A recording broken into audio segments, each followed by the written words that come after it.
ანა დღეს ამბობენ რომ კარგი ამინდების ბოლო დღეაო. მართლა? კი, და ხვალიდან ძალიან ცუდი ამინდებია მოსალოდნელიო. და შევირგოთ დღევანდელი ამინდი.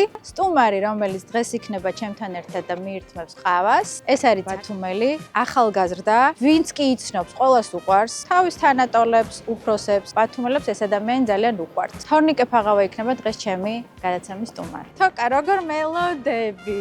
მოგესალმებით.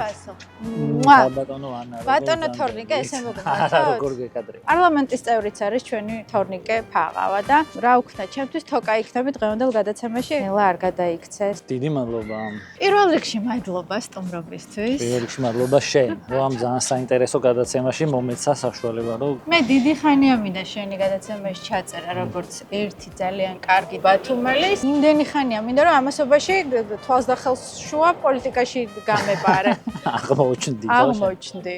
ხო და ნუ ესე იგი როგორც პოლიტიკოსი უკვე ესე უნდა ჩამეწერე ალბათ. გადევნებ თვალს, ძალიან დიდი ხანია გადევნებ თვალს და გულშემატკივრა და ძალიან მომწონს შენი გადაცემა და ძალიან საინტერესოს არის და თან ძალიან საპასუხისმგებლოა. თოკა, მე და შენ ხშირად საუბრობთ ხოლმე და მე სულ გეუბნები რომ უნდა წახვიდე ამ ქალაქიდან, უნდა რაღაცა გამოავლინო შენი პოტენციალი და ასე შემდეგ და ასე შემდეგ და შენ მეთანხმები, მაგრამ მე მიდიხარ და მე ისე ბრუნდები ბუმერანგივით. ხო და მე მგონი რომ იჯაჭვულობა გაქვს რაღაც ამ ქალაქზე.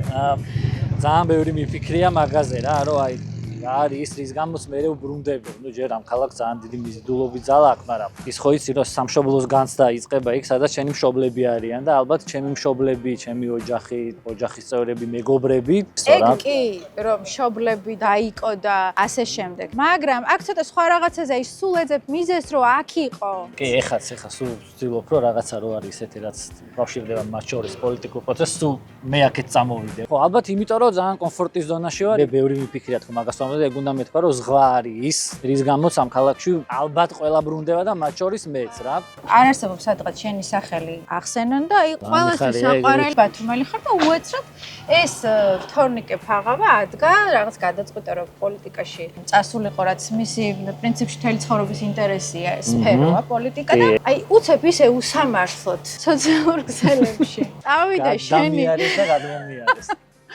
ხო და რა ვიცი, ვინ არ წასულა პოლიტიკაში, მაგრამ შენს მიმართ ეს უზარმაზარი ჯვარი როგორ ფიქრობ, რა მოიდა? მე არ ფიქრობ, რომ პერსონალურად ჩემს გამო შეიძლება ეგ იყოს. ალბათ უფრო ზოგადად გარემო და პოლიტიკური კლიმატია ისეთი ქვეყანაში შექმნილი, რომ ძალიან დაუნდობელი გარემოა და მე უფრო ამას მივაწერ, რომ იმდენად პოლარიზებული არის პოლიტიკური ველი, რომ აღარ აქვს მნიშვნელობა ვინ ხარ და წარმოადგენს და როგორ გიცხოვრია, ან წითელი ხარ, ან ლურჯი და ხო, იცი რატო ბოდიში გაწყვეტინებ, ანუ შენ კომენტარიც კი არ ქონდა გაკეთებული არანაირი. პირდაპირ დაიწყო შენი ფოტო. კი, და მე გადამიარეს. ამ ფოტოს გადაზებ და ამ ფოტოზე თან რაღაც დამონტაჟებული ფოტო იყო სასწაული და მაინც უფრო ფონს დავაბრალებდი რა, იმდენად აგრესიული ფონი არის, რომ ალბათ შე ინერვიულე? მოგატყუებ რო გითხარ რომ ინერვიული, იმიტომ რომ მიჩოული ვიყავი და ვიცოდი რას იყავ მიჩოული, ყველას უყვარ ხარ. მიჩოული კი არ ვიყავი, შეგუებული ვიყავი რომ წინასწარ მზად იყავ. ხო, ნუ ეხლა ხო ადევნებდი თვალს რაც ხდებოდა და როგორ ხდებოდა და მზად ვიყავი ეხლა მეც უამრავი ჩემი მეგობარი იყო, მათ შორის ჩვენი საერთო მეგობარი, ვინც ყოველუბრალოდ უარგუმენტოდ გამხდარა კრიტიკის მსხვერპლი და ნუ მეც დარწმუნებული ვიყავი რომ ადრე თუ გვიან ჩემთანაც მოვაკაკუნევდი. დიდწილად ეს გლობალური ამბავია, მაგრამ პერსონალურად ჩემი ნაწილიც თუ არის რაღაც ამ საერთო შეტევაში, ალბათ ეგ რომ ახალგაზრდა რადგან ვარ და იქით რადგან დავდექი, ეგ იყო მთავარი პრობლემა. ვიცი, შეიძლება არასასიამოვნო იყოს ამაზე საუბარი, მაგრამ მე ვფიქრობ, რომ მაინც მნიშვნელოვანია, იმიტომ რომ ვერ წარმომიდგენია რაღაცა განსხვავებული აზრების და შეხედულებების გამო ადამიანი, რომელიც ამბობს, რომ შენი მეგობარია, უეცრად რაღაცა გაატრიალდეს და ღალატის ტოლფასი არა. ცოტა გაუგებარიც იყო. მე პირველ რიგში ვიტყვი იმას, რომ უდიდესი ჯარი ჩემი სამეგობროსი, ვინც არიან და ვინც ყავს, რა თქმა უნდა, აბსოლუტური უმრავლესობა დადგა სწორ მხარეს და ყველაფერი სწორად მიიღო და სწორად გაანალიზა. უბრალოდ კი იყვნენ და მათ შორის ძალიან ესეთი ჩემთვის ძვირფასი ადამიანები, რომლებმაც ეს ყველაფერი ვერ გამიგეს თუ არ გამიგეს თუ მანდაც შეიძლება რაღაცა ფონის ამბავი იყო, რომ იმდენად ესე იგი ემოციური ფონი იყო ქვეყანაში მაშინ, რომ ეგეც შეიძლება მაგას მივაწეროთ, რომ კი ძალიან რაღაცა გაუგებრად მოიქცნენ. რაღაცნაირი პერიოდი იყო, მანდ გაიცხრილა სამეგობრო ველი, ყველაფერი გაიცხრილა, მანდ ანუ დიდწილად ამ პროცესმა ყველაფერს თავის სახელი დააყენა. კი, იქეთაც აქეთაც. მან ძალიან საინტერესო იყო, რომ გზასაყარზე იყო რა, ქვეყანა ყველა თვალსაზრისით და მათ შორის მაგ თვალსაზრისითაც, ანუ ბევრი რაღაც ძალიან ნათლად დავინახეთ. თუმცა ეს იმას არ ნიშნავს, რომ ეგრე დარჩება. რაღაც პერიოდის მერე მე მგონია, რომ ჩვენ ისევ ვიპოვით ერთმანეთთან გზებს და აუცილებლად. ამ შენ საყვარელ ქალაქში, სრულ კომფორტში,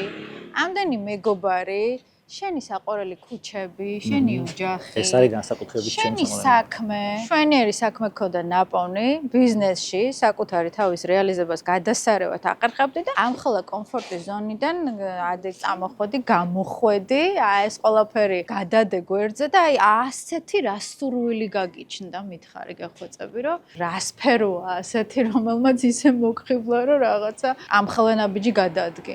გეთანხმები, რომ აბსოლუტურად განსხვავებული სფეროა და თან ბევრად უფრო კომფორტული. რაღაცა არასაჯარო, არავინ ზედმეტად არ გეხება შენთვის, შენ საქმეს აკეთებ და კმაყოფილი ხარ. ფინანსურად გადასარევად ხარ. ყველა პრობლემა მოგვარებული გაქვს. კი და მეორე დღეს.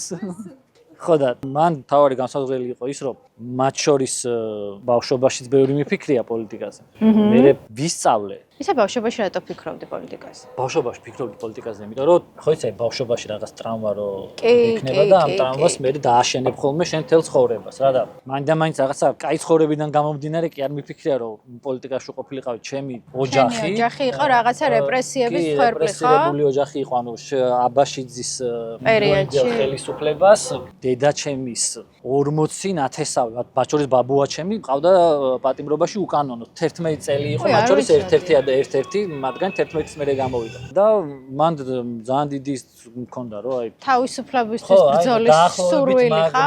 მაგაი რაღაცა წინააღმდეგობის გაწევის სურვილი ბავშვობიდან მქონდა, რომ რაღაცა უნდა შეიცვალოს და მან ჩამებეჭდა პირველად, რომ აი მე უნდა ვღებულობდე მონაწილეობას პროცესში. და მე ვისწავლე დაახლოებით 1-5-6 წელი ალბათ მაგ საქმეს დავუთმე, რომ პროფესიული თვალსაზრისით განვითარებული. არა, ბავშვობიდან ერკვევი პოლიტიკაში. მინდა თუ არ მინდა, ბავშვობიდან შემეხო პოლიტიკა. როგორ ფიქრობ, დღევანდელი ახალგაზრდების უმრავლესობა აი ღრმად პოლიტიკურ დეტალებში არაა ჩახედული? ნახე როგორ პარადოქსულადაც არ უნდა ჟღერდეს, დღევანდელი ახალგაზრდების უდიდესი ნაწილი პოლიტიზირებულია, მაგრამ შინაარსში არ არიან შესულები. მაგალითად, თანამედროვე ტექნოლოგიების გათვალისწინებით, იმდენად რამდენადაც აი ეს რაღაცა სუპერ თანამედროვეთ არის დახვეწილი დღეს პოლიტექნოლოგიები, ადამიანებს მიეწოდებათ ინფორმაცია, განსაკუთრებით ახალგაზრდებს, იმიტომ რომ გაჯეტების თაობაა, რაღაცა კომპიუტერული ტექნოლოგიების თაობაა. გაცხრილულია იქაც, ცენზურაა? მიზანმიმართულად, აი დამიზნებით მიეწოდებათ ინფორმაცია და უმარტივესი საქმე არის პოლიტექნოლოგიებისთვის ეგ, იმიტომ რომ თანამედროვე ტექნოლოგიებმა მოიტანა ეგ შესაძლებლობები და გარკვეული ტიპის ინფორმაციები მიდის ახალგაზრდებამდე და მე სიღრმეში, ანუ სიღრმისეული ანალიზი აღარ ხდება ამ ინფორმაციის, ანუ პოლიტიზირებულები არიან, მაგრამ შინაარსში აღარ შედიან რა. უდიდესი უმრავლესობა ეგრეა სამწუხაროდ და ამაზე მე ვფიქრობ, რომ ძალიან სერიოზულად არის სამუშაო. ამას მე ხა არ ვლაპარაკობ, ესე რაღაცა HR-ზე და ამას არ ვლაპარაკობ როგორც პარლამენტის წევრი. მქონდა შეხება ლექციებს უკითხავდი შესავალს პოლიტიკის მეცნიერებაში და მათთან ხო ვესაუბრებოდი მიმდინარე პროცესზე რა. მიუხედავად იმისა, რომ მე ძალიან ნეიტრალური ვიყავი აუდიტორიაში და ვცდილობდი რომ აი ძულს, ოდესაც რაღაცა ახალგაზრდების ინდოქტრინიზაცია ხდება და აი რაღაცა იდეოლოგიზაცია. პირიქით, აი ძალიან ნეიტრალურად აზროვნების საშუალებას აძლევთ. კი, ნეიტრალურად უსმენდი მათ მოსაზრებებს, რას ფიქრობდნენ როგორ და ხვდებოდი რომ სიღრმეებში არ იყვნენ ჩასულები. შეგვიძლია რომ ერთი ძალიან მოკლე პოლიტიკური გადახრება გავაკეთო, აი ძალიან მოკლე და თუ საჭირო არ მინდა რომ პოლიტიზებული იყოს ჩემი გადაცემა, მაგრამ მაინც თქვი. და 3 წლის განმავლობაში გამჭრალობის კანონზე გადაგვიარეს პირდაპირ მნიშვნელობით და წაკითხული არ ქონდათ და გუშინ წინ ევროსაბჭომ მოგწერა რომ კი, ნახე ეს ინფორმაცია. ევროსაბჭომ მოგწერა რომ ჩვენც ვიწყებთო უცხოური გავლენის შესახებ და გაგვიზიარეთ გამოცდილება. აქ იკვეთება რომ აი შინაარსზე კი არა, ეს იყო ცარიელი პროპაგანდა. ეს იყო წლების განმავლობაში ჩემი მეგობრების, ჩემი თაობის ბათუმელებისთვის საუკეთესო შეხვედრების ადგილი. ბირჟა ჭყალებში. ჭყალებში არა, პირდაპირ მნიშვნელობით ბირჟა. ეს ცოტა გათანამედროვებული ბირჟა იყო და ერთის ხრივ აქ ტარდებოდა სალონური საღამოები, უკან იყო ბიბლიოთეკა, თან ბირჟა იყო და თან ვიღაცები კითხულობდნენ. შიგნით იყო როიალის, ვიღაცები უკრავდნენ, აი ძალიან თანამედროვე ბირჟა იყო. ეკლექტური, ხო? კი, ყველა ჯიშის ადამიანი შეხვდებოდი ამ ბირჟაში. ეს ქუჩა ძალიან მიყვარს. ეს არის საოცარი ადგილი. და ჩვენი ძველი შენობები, ჩემო თორნიკე. ეგ არის ერთ-ერთი ალბათ ყველაზე მნიშვნელოვანი, რაც ბათუმს ბულვართან ერთად აძლევს აი ამ ხიბლს. და აქვე გეტყვი, ვისარგებლებ სიტუაციით. ყოველი ის დაშლილი ძველი ბათუმური ბელეტაჟი, რომელიც არ უნდა დაშლილიყო, ჩემი პირადი ტკივილია, იმიტომ რომ ყველგან, სადაც მე მიმოგზაურია, პირველი როცა ჩავდივარ ქალაქში, კითხულობ სად არის ამ ქალაქის ძველი ტერიტორია. იმიტომ რომ ყველა ტურისტ დამსვენებელს, ყველასთვის ყველაზე მნიშვნელოვანი საინტერესო არის სიძველი, ისტორია. აი ხა ნახ შეხედე ეს შენობა, ამაზე დიდი ევროპა რა გინდა? ძალიან ლამაზი შენობა და ძალიან ლამაზი არქიტექტურაა. ხო და ამ ყველაფერს რო გაფრთხილება უნდა შენ ცხოიცი ეგ. მოვფრთხილდებით და რესტავრირებულია, მეგონი ერთი კვირის წინ დასრულდა ეს თქო. ამ გადაცემაში ყოველს პირობას ართმევს, რომ ამას არ შეეხებია. იმიტომ რომ ეხლა ხანს დასრულდა რესტავრირება კი, სხვათა შორის და ძალიან ლამაზია, იქეთაც ყველაფერი ძალიან კარგია, მაგრამ იქ არის 1-3-4 შენობა, რომელსაც ლობირებ პერსონალურად შენ, არა, ხო? რომელიც დაინგრა. სიძველის დაანგრიეს თუ რა ქნეს არ ვიცი და იქ აშენდა აბსოლუტურად კონტექსტიდან ამოვარდნილი არასწორი არქიტექტურული ნაგებობა, რომელიც ყველანაირად დისკომფორტს უქმნის იმით ძველი ბათუმის იდილიას. ხო და ძალიან სამწუხაროა თუ ეგრეა და აუცილებლად ერთად ვიზრუნოთ მაღაზიაზე ეგრე არის. ხო, ეს ყველაფერი ინახება ეხა რო იცოდე. ისე გენგეგმა აღარ უნდა იყირსო სამხალხო. უკვე დაგვიანებული. არა, როგორ არა, რას ქვია დაგვიანებულია. ყველგან რაღაც აშენდა და რა ვიცი. სანამ წავიდოდი დედაქალაქში, მანამდე მუშაობდი მთავრობის აპარატში, თავმჯდომარის პოლიტიკური მრჩეველი ვიყავი და მაშინ ჩვენ მუშაობდით გენგეგმის აი ბოლო აკორდები სრულდებოდა და რამდენადაც ჩემთვის ცნობილია, ეხლა მალე მიიღებენ და ასრულებენ. და რას გულისხმობ? გენგეგმა არის ძალიან მასშტაბური კვლევა, ეხლა გენგეგმა არ არის რაღაცა მოხაზე და თქვათ სიმაღლეები დააწეს. გენგეგმაში როგორც გათვალისწინებულდა იყოს, როგორც არქიტექტურული, ასევე ურბანული და ეკონომიკური ისინი რა, პარამეტრები, დეტალები და ძალიან კომპლექსური სამუშაოა. ამიტომ ესე ერთ-ორ დღეში არ ხდება მაგის მიღება, მაგრამ აუცილებელია გეთანხმებით. რაც ყველაზე მნიშვნელოვანია ჩემი აზრით, რასაც არასდროს არ შევცვლიდი ამ ქალაქში. ძველი ბათუმი უნდა იყოს აუცილებლად დაკონსერვებული და ეს იერსახე რაც აქვს, არასოდეს არ უნდა შეიცვალოს. ამაში გეთანხმები და არა მარტო გეთანხმები, არ გავიშურებ ძალისხმევას, რომ ეგრე იყოს. ყველაზე მეტად რა გიყვარს ამ ქალაქში შენ პირადად? თუ კონკრეტულ ადგილს მე კითხები, ყველაზე მეტად მიყვარს ბულვარი,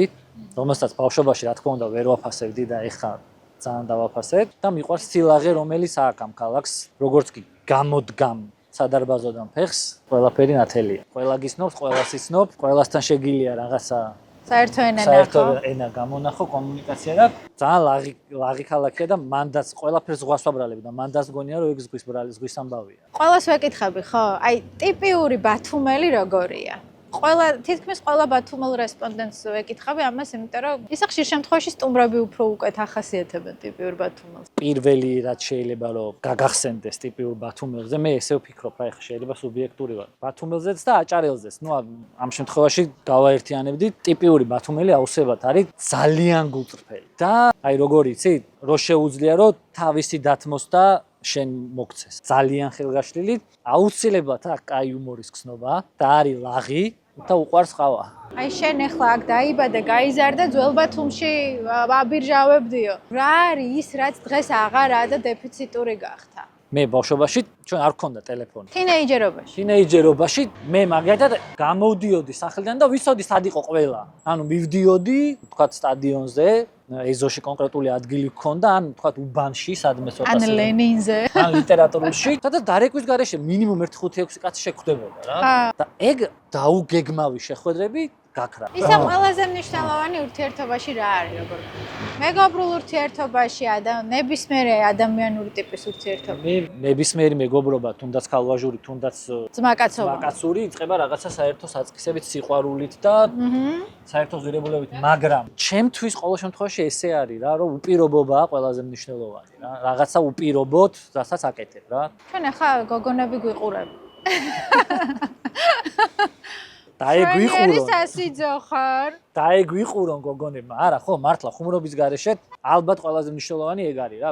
ეხა დავფიქრდი მეგობრებზეც ალბათ ეგ არის, რომ შეგიძლია რომ უპირობოდ დაუჭირო მხარ. ეს იმას არ ნიშნავს, რომ ბრმად დაუჭირო, რომ უპირობოდ რომ დაუჭირო. ქალის და კაცის ურთიერთობაში გარდა ამ უპირობობისა, ნუ მაინც პირველი აგური მგონია უპირობობა, ანუ ფუნდამენტი მგონია რომ უპირობობა უნდა იყოს. რაც არის ყველაზე რთული რამ, იმიტომ რომ პირდაპირ კონფლიქტში შედის ეგოსთან, ნახე, ეგ ხო უპირობობა ხო ალტრუიზმია და ალტრუიზმი ეკოლოგიზმის საწინააღმდეგო არის ეგო. ეხლა რაც არ უნდა პოზიტიურ დისკრიმინაციად ჩამითვალოთ, ეგ მაინც პირველ რიგში კაცევალება. არა, ეგ სამყაროს კანონზე მერებით აი, რაც არ კაცი არის უნდა- გამცემი, ხალი მიმღები. რაცა უნდა გამაკრიტიკოთ, ეხლა პირველ რიგში ეგ ევალება კაცს და ალბათ მე რაღაც დოზით ხალხსაც.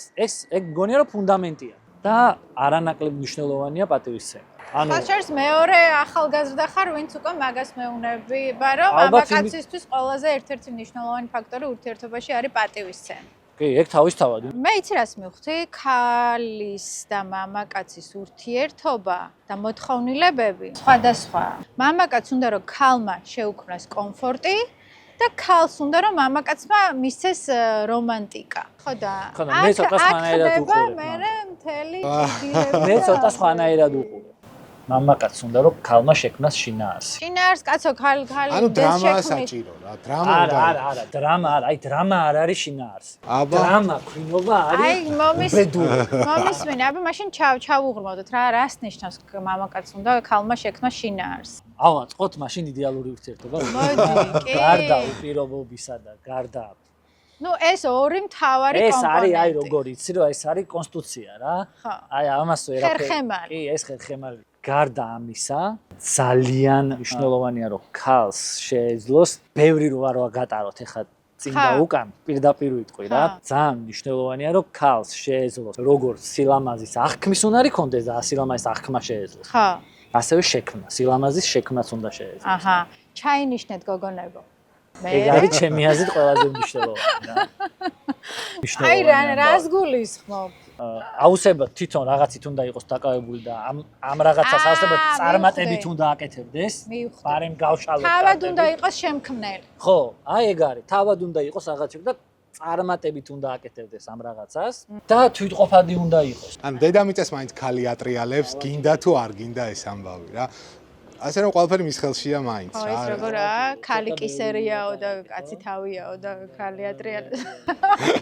ანუ ასეა რასიზმი, ვაღიარებ მე რომ ესე. რატო არიან საქართველოში მაღალ თანამდებობებზე მამაკაცები? ბიზნესის წარმომადგენლები არა, როგორ ვერ იტყოდი ეგრეა. იმიტომ რამე რომ მოხდება იჭერენ კაცს, კლავენ კაცს, ქალი სადაა, ცოცხალია სახის ის ლამაზად. არა რა, მე ეგრევე ვერ ვიტყოდი, ეხა მაგალითად, კიდევ ეხა არ მინდა რომ პოლიტიკაში გადავვარდე, მაგრამ მაგალითისთვის გეტყვით, 3 საკვანძო თანამდებობა დღეს მინისტრთა კაბინეტში საგარეო საქმეთა მინისტრი ქალია, ეკონომიკის მინისტრი. არა, მინისტრებზე არ მაქვს საუბარი, ზოგადად ტენდენციას. ხო და ანუ ამაზე მეტი წარმატება რა გიდე ხა, ეკონომიკის მინისტრი რო ქალი იქნება, საგარეო საქმეთა მინისტრი რო ქალი იქნება, შერიგების მინისტრი რო ქალი იქნება. აჭარაშიც 2 მინისტრი ყავს ქალბატონი და საკმაოდ წარმატებით არხდება. ხო და უფრო მეტი მინდა, თანაბრად მინდა რომ იყოს. მაგას ვამბობ. ისი რა, ეგ არ მგონია რომ მაინდა-მაინც რაღაცა ხელოვნურად ხდებოდეს რა. მე ვფიქრობ ხელოვნურად რო არ ხდება, ეგ მეც ვიცი, თუ ტენდენციურია. ალბათ ეგ რაღაცა ისტორიული მოცემულობაა ეგეთი რა, რომ ეგრე მოეწყო რა, ჩვენი წყობა ეგრე და არა მარტო ჩვენი ისე. პრინციპში ხა რომ ვიხსენებ მგონია რომ ქალები რო იყვნენ სულ ყველგან აბსოლუტურად არც ომი არ იქნება. აუ მე კიდე პირიქით გონია რომ ყველგან თქვენ რო იყოთ გადაწვავდით იმას საქმეთა სამყაროს. მართლა რა. აი ეს რას მეუბნები ხო არ გადა. არა რას ლაპარაკო. რა სკანდალი გამომწვა. ამდენი აქოა დიდა. ამდენი ვაქეო ადიდე და მაინც გამომწვა. ძველი ბათუმური კარი რესტავრირებული, რომელიც მარტო ბათუმშია ესე. აქ არის ხო ულამაზესი ტაძარი, ნიკოლოზის ტაძარი, რომელიც და ეს შენობა მყავს კი დღეს ცვილის მუზეუმი რო არის და რატომღაც რო არ იხსნება და როდის იხსნება თქო გითხარი. დაიხსნება მალე ძალიან. ამ გადაცემის მერე მომიწევს ეს საკითხი დააჩქარო. სხვათა შორის სააკაშვილმა თავისი წაიღო ხო იცი ქანდაკება რომ მიდიოდა. ხო. ყველა დაშედა წავიდა თავის წაიღო. მოიკიდა ზურგზე და წაიღო უკრაინაში. მომავალში როგორ ხედავ? აი ესე 10 წლის მერე, 20 წლის მერე გეოპოლიტიკურ ვითარებს. როგორ ფიქრობ რა შეიცვლება? ძალიან მნიშვნელოვანი კითხვა დასვით ქალბატონო ანა და ძალიან რთული თან ზოგადად შენი პროგნოზები. პროგნოზი ცოტა უმადური საქმეა. მე არ ვფიქრობ რომ ჩვენი ქვეყნისთვის ცუდად შეიძლება წავიდეს ამბავი, იმიტომ რომ ყველაფერი იმას მოასწავებს, რომ რაღაცები უფრო უკეთესად გადალაგდება. რაც შეეხება თვითონ პროცესს, ანუ გლობალური ცვლილებების წინაშე შეიძლება დადგეს სამყარო? გავართ უკვე. გლობალური მსოფლიო წესრიგი გადახედვის პროცესშია ეხლა რა, ეხლა მიდის დღეს გადახედვა. ნომერ პირველი ქვეყანა თავის ამერიკის ძალების შეერთებული შტატები ყველა კი თვალსაზრისით. ბატონო, ამერიკის შეერთებული შტატები. კი. ანუ ეს შეიძლება როდესმე შეიცვალოს ახლო მომავალში? არა, ამერიკის შეერთებული შტატების ჰეგემონიაზე კი არ არის საუბარი. თვითონ ამერიკის შეერთებული შტატების უკანასკნელი უსაფრთხოების დოქტრინა რაც გამოქვეყნდა, თვითონ თავისივე დოქტრინაში წერენ, რომ რუბიომ ესე თქვა, რომ ამერიკა ვეღარ იქნება მსოფლიო პოლიციელი. ყველაფერს ჩვენ ვეღარ გავაკონტროლებთ, ყველაფერს ჩვენ ვეღარ მოვაბამთ თავს რა. ანუ ჩვენ მსოფლიო წესრიგის გარანტი ვეღარ ვიქნებთ. ეს თვითონ ამბობენ და კონკრეტული მითითებები და მინიშნებები გააკეთეს, სად იქნებიან უფრო მეტად წარმოდგენილები. ახალი მოთამაშეებით შემოგვერდდნენ, კი, ბუნებრივად შემოუერთდა ჩინეთი?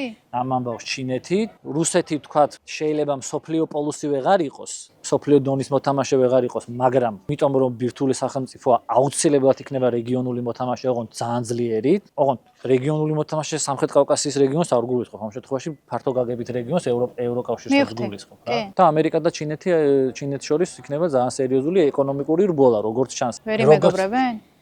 არა, ვერავითარ შემთხვევაში ვერ იმეგობრებენ, იმიტომ რომ ამერიკა პოზიციონირებს და არის დემოკრატია და ჩინეთი არის ერთპარტიული დიქტატურა, კომუნისტური დიქტატურა. თან ეს ამერიკა ამერიკა კაპიტალისტურია, ჩინეთი კომუნისტურია, სოციალისტური კომუნისტურია და თან ჩინეთი ერთპარტიული დიქტატურაა, იქ მრავალპარტიული დემოკრატია, გამორიცხულია რომ ცივილიზაციურად სხვადასხვაგან დგანან რა. როგორც თავის დროზე ამერიკა და რუსეთი, ხო? როგორც ამერიკა და საბჭოთა კავშირი, კი. ოღონდ იქ ცოტა უფრო ღრმაა ეგ განსხვავებები. და ეს როგორ უნდა დაალაგდეს? ხო და მაკეთკენ მიდის ყველაფერი, რომ სავარაუდოდ ისევ ორბანაკად ორპოლუსად გაიყოფა რა მსოფლიო. ოღონდ აქაა ძალიან მნიშვნელოვანი, რომ როგორც შენ გიყვარს ჩვენს პირად საუბრებში, აქაა ძალიან მნიშვნელოვანი, რომ ბალანსი და წონასწორობა ერთის მხრივ, რომ არ მოუწყდეთ ჩვენს ცივილურ სამყაროს, ცივილიზაციურ არჩევანს, ჩვენს ისტორიულ ადგილს, დასავლურ პოლიტიკურ კლუბს, ეგ არის უმნიშვნელოვანესი ამოცანა და მეორეს მხრივ, აი ამ რაღაცა დიდ გადალაგებაში ჩვენ შუაში არ მოვყვეთ, ეგაა ძალიან მნიშვნელოვანი ამოცანა, ბალანსი არის საჭირო. ცალსახად და უპირობოდ მოკლედ. ან თავიდან ბოლომდე სიბრძნეზეა ახლა ჩვენი ბედი აგებული, ხო? კი, ცალსახად და ერთმნიშვნელოვნად, რომ დასავლური პოლიტიკური კლუბი, მაგას წყალი არ გაუვადა, ეგ არის ისტორიული არჩევანი, ადგილი ჩვენი. არჩევანი კი არა, მე საერთოდ გონია რომ ჩვენგან დაიწყო ყველაფერი. მაგას ვაბობ, კი, ზუსტად მაგას ვაბობ, მეც ეგრე მგონია. აი ამ პირველ გამოსვლაში მაგას ვლაპარაკობ. ეგ არის ნომერ პირველი და გარდა მაგისა რომ ეგ ნომერ პირველია და ეგ ეგრე უნდა იყოს და ეგრე იქნება დარწმუნებული ვარ მაგაში რომ ეგ ეგრე იქნება რომ ჩვენი კლუბის სრულფასოვანი წევრები ვიქნებით. გარდა მაგისა ჩვენ კი არა და ჩვენაირი პატარა ეკონომიკის ქვეყანა კი არა.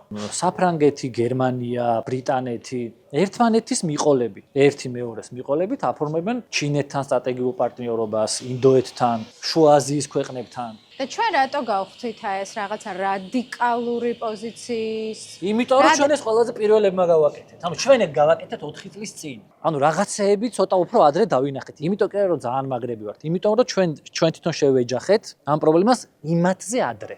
და ამან გვაიძულა რომ ეს ესე ყოფილიყო. და ეხა თვითონ დგანან იმ პრობლემების წინაშე და ამას წინსწრებად აკეთებენ. ალბათ ეხა ადევნებთ თვალს ამერიკის შეერთებული შტატების მოქმედი ადმინისტრაციის განცხადებებს ევროკავშირთან დაკავშირებით. ამას გულისხმობ.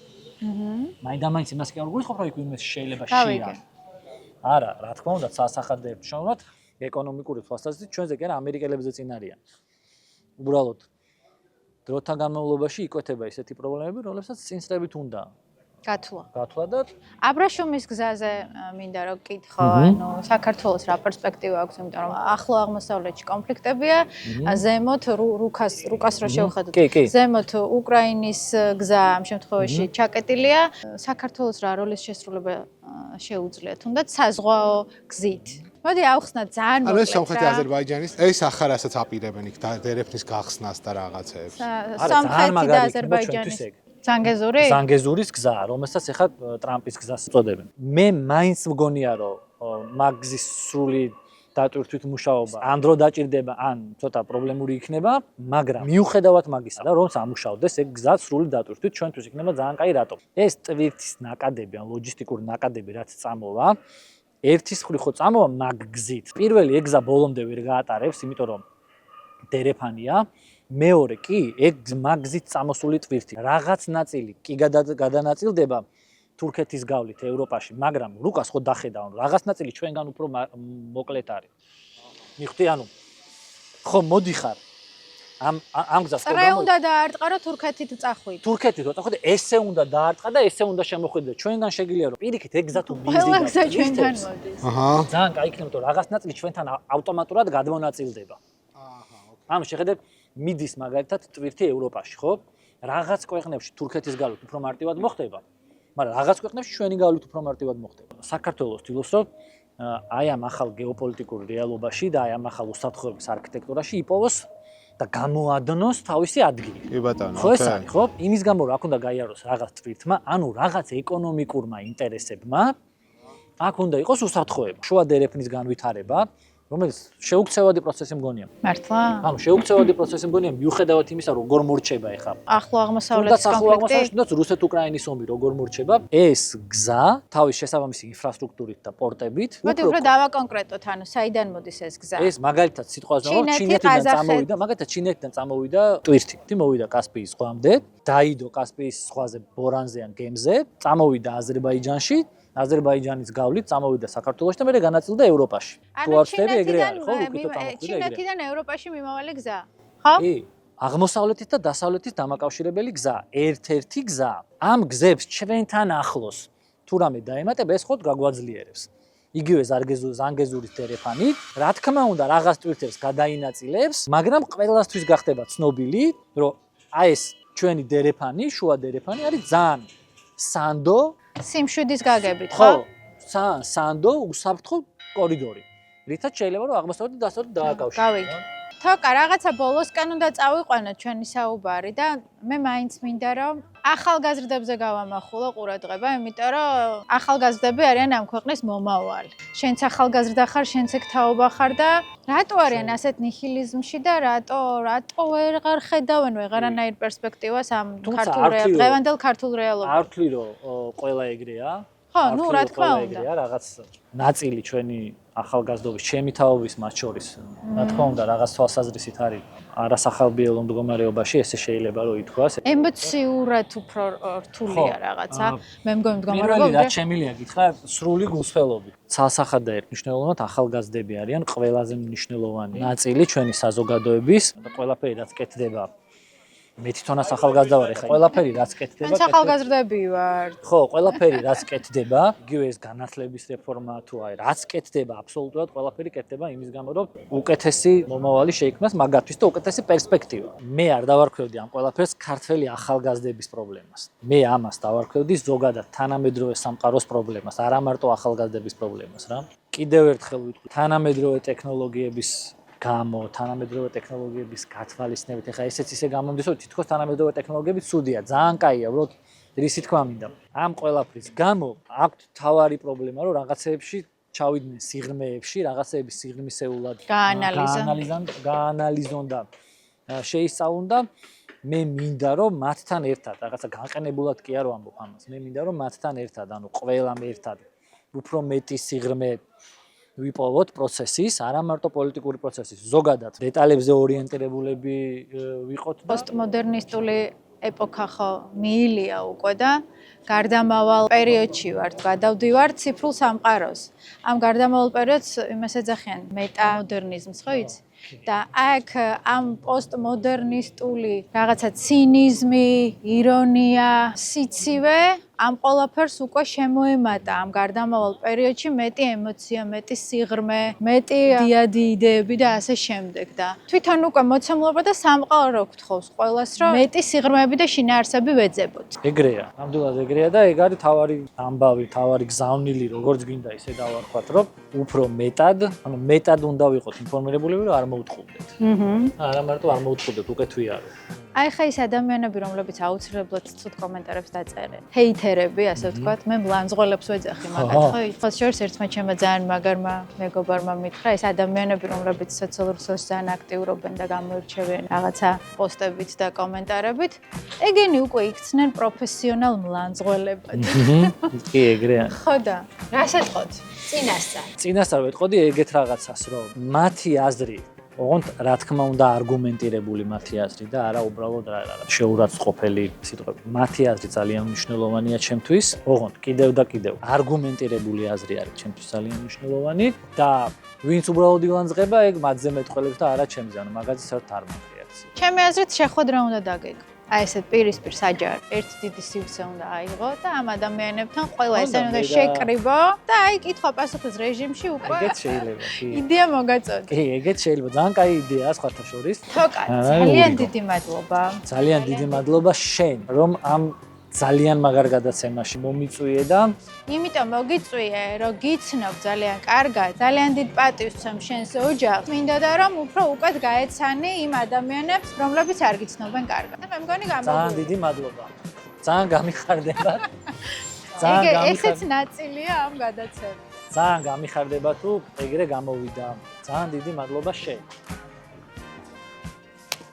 აი ეს რა არის თოკა? შენთვის ვისაუარ ეს იცი რომ ეს კინაღამ დაინგრა. რატო არ გამაგრეს თავის დროზე? მე მაშინ დაპარაში მუშაობ. მოვედი მე და ვეხვეწე აქ ის იყო მოტივები რომ დაგვითმეთ თქო რეაბილიტაციას გაუკეთებთ და შეგიშვებთ თქო. ხო. გაგიკეთებთ. არავითარ შემთხვევაში მოიკლეს და დაბელმა? სანამ არ წაიქცა იქამდე არ არის საფრთხე. просто გვიანი ღამე. იმედი მაქვს რომ ისეთივე აშენდება. არა, ორსართულიანი აშენდება, ხო არ გავდა. ისეთივე როგორიც იყო, გვალიარები.